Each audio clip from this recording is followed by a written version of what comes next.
Evening कक्षा 10 गणित की एक और प्रॉब्लम के साथ रेखिक समीकरण युग्मों को ग्राफी विधि से हल कीजिए। आपके पास समीकरण है 2x plus y minus 6 is equal to 0। दूसरी समीकरण है 4x माइनस 2y ऋण 4 बराबर 0। तो इस प्रकार की जो समीकरण है, इस समीकरण में आपको जो दिया है, तो समीकरण समीकरण एक आपको दी है 2x धन y ऋण 6 बराबर 0, और ये समीकरण नंबर एक। और जो दूसरी समीकरण है वो है आपके पास 4x ऋण 2y ऋण 4 बराबर 0, ये समीकरण नंबर 2 है। तो सबसे पहले समीकरण एक से, समीकरण एक में देखिए, समीकरण एक में हमने क्या किया कि जो y है y को एक ओर रखा और यहाँ से हमने x और 6 का पक्षांतर किया। तो एक समीकरण, यही जो समीकरण नंबर एक, समीकरण नंबर एक का एक नया स्वरूप हमें प्राप्त हुआ, y बराबर 6 माइनस 2y। तो यहाँ पर देखिए कि यहाँ पर दो चरों की हम बात करते हैं, यहाँ पर x स्वतंत्र चर है और y परतंत्र चर है। तो इस प्रकार से अगर हम एक आरेख खींचे, मतलब एक आप तालिका बनाएं x और y के बीच में, तो x का मान स्वतंत्र रखने के लिए तो x बराबर हम 1 रखें, तो y का जो मान है, y का मान इस प्रकार से हम देखेंगे 6 minus 2 multiply by 1 is equal to 6 minus 2 is equal to 4 प्राप्त होगा। तो इसको हमने तालिका में प्रदर्शित किया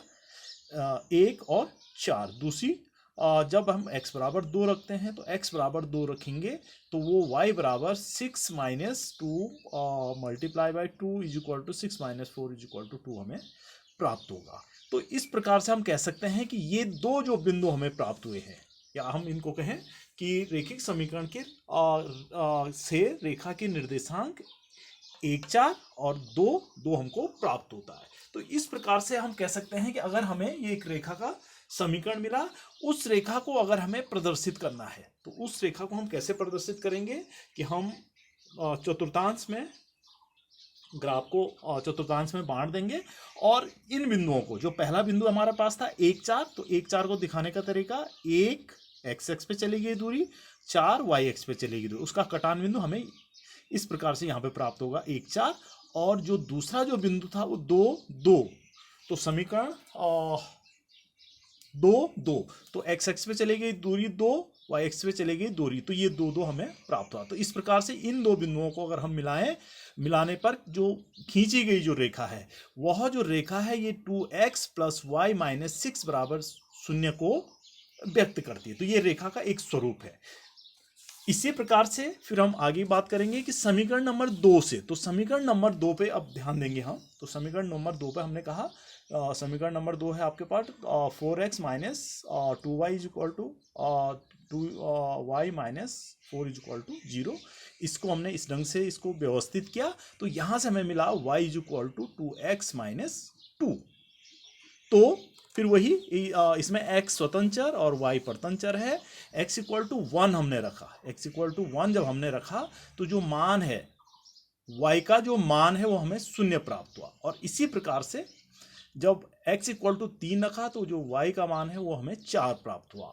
तो यहां से भी आप समीकरण आप कह सकते हैं कि जो रेखिक समीकरण से रेखा, और ये जो रेखा आपके पास है 4x minus 2y minus 4 equal to 0 के निर्देशांक हमें प्राप्त हुए।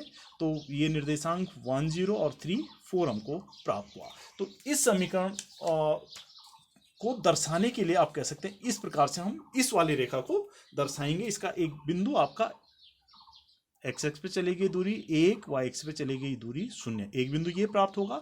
और एक x x पे चली गई दूरी 3, y x पे चली गई दूरी 4, तो ये तो 3 4 वाला बिंदु ये हमें प्राप्त हो। और इन बिंदुओं को मिलाने पर, इन बिंदुओं को अगर हम मिलाएं तो इन बिंदुओं को मिलाने पर ये जो रेखा हमें मिली है, ये रेखा 4x minus 2y minus 4 is equal to 0 वाली रेखा हमें प्राप्त हुई है। तो इस प्रकार से अगर हम कहें तो उपयुक्त निर्देशांकों को ग्राफ में, अब हम जो ये रेखाएं अलग अलग प्रदर्शित नहीं करते, बल्कि हम एक ही ग्राफ में जब हम इस रेखा को प्रदर्शित करेंगे तो ये आपके पास ये रेखा, जो रेखा पहले वाली थी, जो ये जो पहली वाली जो रेखा थी ये, और जो दूसरी वाली रेखा, जो पहली वाली जो रेखा जो रेड कलर से जो दिखाई जा रही है, वो आपके पास 2x plus y minus six equal to zero वाली है, और जो ग्रीन से जो रेखा हम दिखा रहे थे वो रेखा आपके पास है 4x माइनस 2y माइनस 4। ये वही रेखाएं हैं, अगर आप इसको देखें तो ये वही रेखाएं हैं जो मैंने यहाँ इस फिगर में दर्शाया है या दूसरे फिगर में दर्शाया है। ये वही वाली जो रेखाएं आप देख रहे होंगे, ये आपके पास ग्रीन वाली और ये रेड वाली। और इसका जो कटान बिंदु है, आप देखिए ये ग्राफ का ऑब्जर्वेशन हम करेंगे और ग्राफ इसका जो कटान बिंदु वो हमें दो प्राप्त हुआ। तो रेखाओं का जो कटान बिंदु है वो कटान बिंदु के जो निर्देशांक है वो हमें दो प्राप्त होंगे, और यही प्रश्न का आंसर भी होगा। और हम यहां से हम कह सकते हैं कि जो कटान बिंदु था एक्स एक्स पे चली गई दूरी 2, वाई एक्स पे चली गई दूरी भी 2, तो एक्स बराबर 2 वाई बराबर 2। और ये जो समीकरण जो आपके पास दो समीकरण थी, इन दो समीकरण का हल भी होगा, एक्स बराबर 2 वाई बराबर 2। Thank you.